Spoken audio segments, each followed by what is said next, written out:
Olá, tudo bem? Seja bem-vindo a mais uma aula de língua portuguesa. Eu sou o professor Nelson e hoje nós vamos começar com mais uma aula sobre coesão textual. Quase que eu perco o roteiro aqui, galera.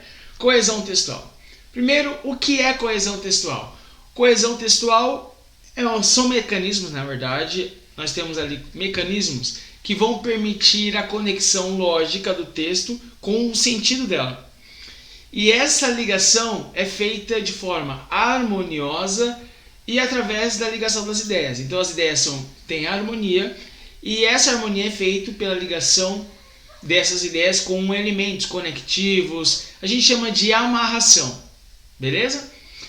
E essa amarração é feita por meio das conjunções, das preposições, dos advérbios. A conexão textual assegura a ligação entre as palavras e as frases. Elas sempre são interligadas por partes no texto. Ela pode ser percebida ao se verificar a frase ou parágrafo que estão entrelaçados.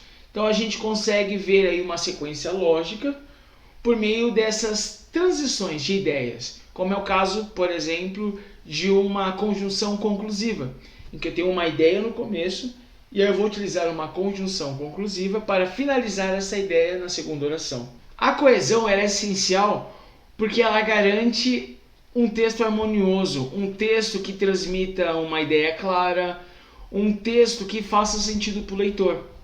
Então, para pensar nisso, é necessário ter alguns elementos, como a gente já falou, as conjunções, os pronomes, os advérbios e expressões que vão interligar essas ideias no texto. Esse é o objetivo da coesão, deixar um texto claro e um texto harmonioso. E para que o texto tenha coesão, é necessário alguns mecanismos. Esses mecanismos nós chamamos de vários nomes. A gente vai ver o primeiro agora. O primeiro é coesão referencial.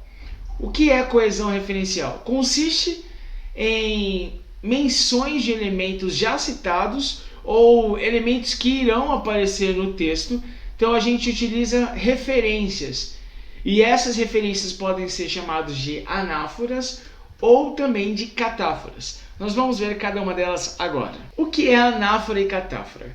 Anáfora é fazer referência de um elemento já citado por meio dos pronomes, por exemplo. Então eu vou utilizar um pronome mais à frente que vai fazer ou que fará referência a um termo já citado. Diferente de catáfora. Catáfora é um elemento, é uma utilização de um pronome de algo que vai ser usado depois. Então eu utilizo um pronome aqui agora e mais à frente eu vou dizer o nome exato dessa pessoa. Por exemplo, aqui eu falo ele e mais à frente eu falo João Pedro. Tá? Então catáfora é algo que vai ser citado, eu já faço referência antes, e anáfora é fazer referência daquilo que já foi dito. Na coesão referencial, a gente tem alguns termos conectivos que anunciam ou retomam frases, sequências de palavras presentes no texto. É o caso dos pronomes possessivos, os pronomes demonstrativos, os pronomes pessoais que fazem referência a um elemento. Da mesma forma, as expressões, os adjuntos adverbiais ou as expressões adverbiais de lugar. Por exemplo, eu falo o nome de um país antes e aí depois, mais à frente, eu falo ali ou lá. Então, o lá ou ali fazendo referência a um local que já foi citado. O objetivo da coesão referencial ela é evitar repetições no texto, usando elementos que substituam esses outros elementos já citados, fazendo referência a eles. E tudo isso para que o texto seja mais claro, mais fluido.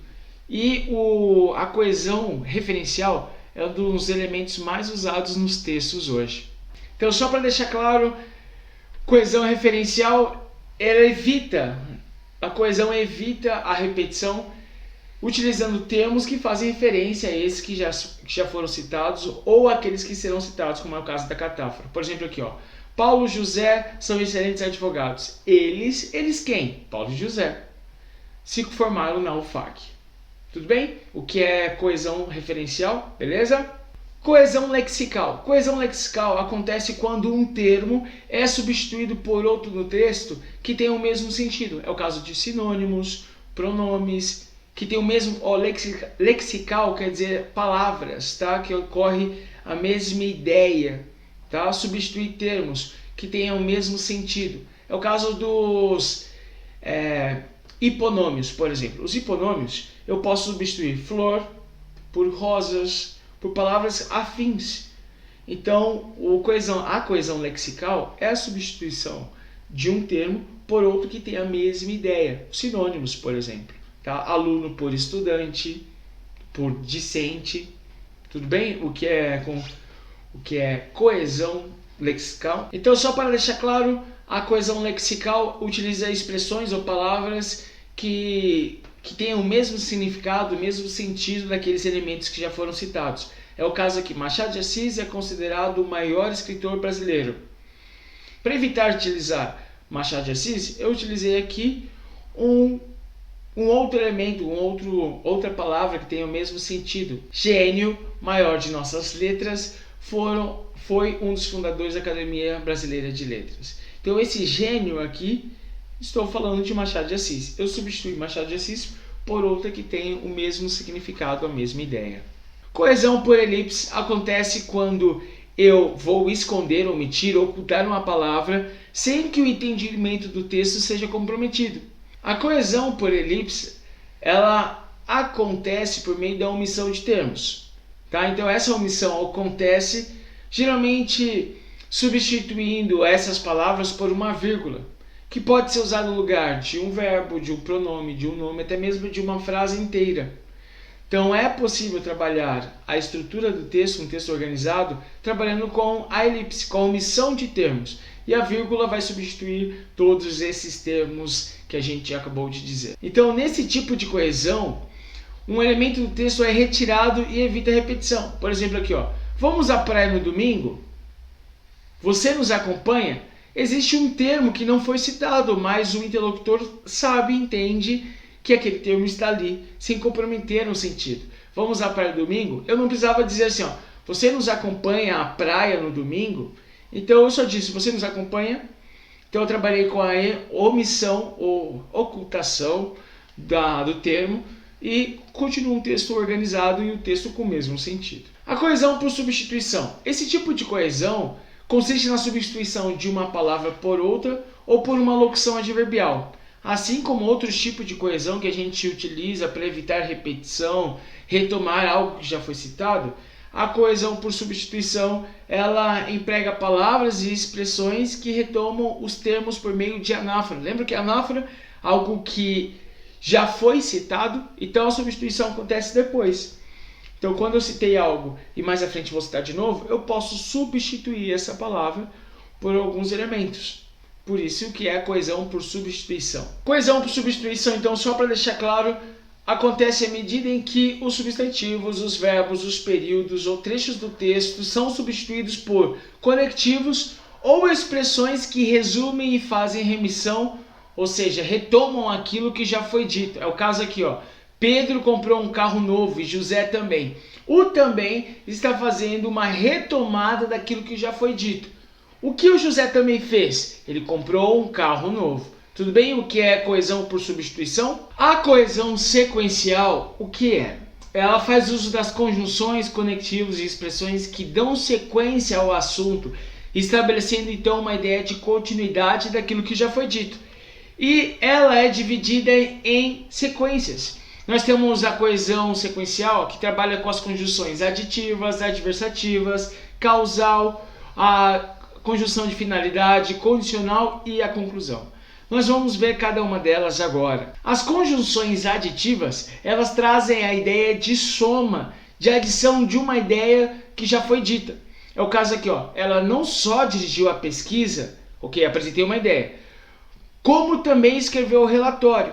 Então aqui eu tenho uma ideia de soma de ideias, eu tenho duas ideias aqui. Então, para que essas ideias estejam unidas e harmoniosas, eu coloco uma conjunção aditiva, que trabalha, ela não só dirigiu a pesquisa, mas escreveu o relatório. Então, a função das conjunções aditivas são simples, ligar. As conjunções adversativas. As conjunções adversativas, elas têm a função de trazer ideias opostas de uma ideia já dita. Então, se eu quero apresentar uma ideia oposta daquela que já foi apresentada, eu utilizo a conjunção aditiva. A conjunção adversativa. Por exemplo, aqui, tentei chegar cedo, mas eu vou apresentar uma ideia oposta a isso, porém não consegui.